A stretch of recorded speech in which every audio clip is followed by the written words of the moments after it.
mga ka-ride mate, nandito ako ngayon sa MCX Tollgate at kakagaling lang namin mag-ride sa Marilaki. At hinihintay ko nga ang aking kasama at napag-usapan na rin namin syempre na mag-stop over muna sa crossing sa Dangari dahil sa sobrang init ng panahon at makapagpa-cool down na rin syempre. Tara at samahan nyo kami.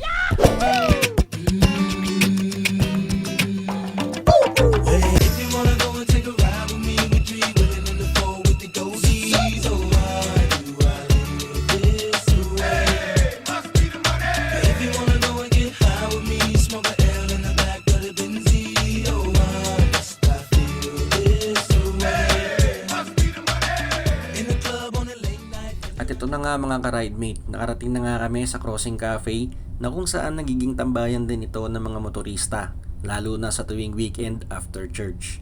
At oo nga pala, ginawa ko tong walang kwentang vlog na to is para makapagbigay na rin ng konting aral para sa mahihilig magmotor. At kung mahilig ka sa mamahaling helmet, malay mo, matulad ka sa akin, malas mo.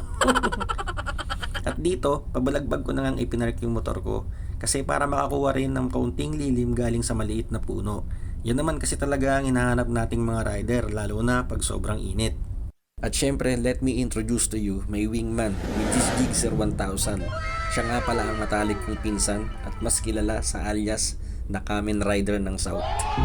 Alam nyo, minsan tayo mga rider, pag exhausted na tayo after nating mag-ride, nagiging kampante tayo. Katulad ko, nailagay ko yung helmet dun sa alam kong unsafe at medyo mahangin-hangin pa. At sa kabila ng lahat ng pag-iingat ko, nakalimutan ko yung bagay na ayaw kong gawin at ayaw ko din mangyari.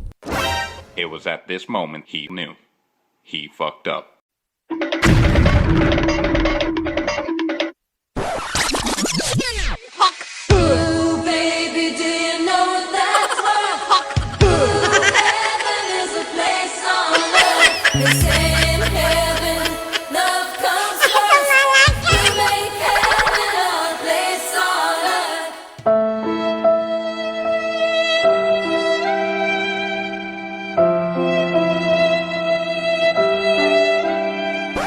Kaya ayun ang isa sa masakit na pangyayari.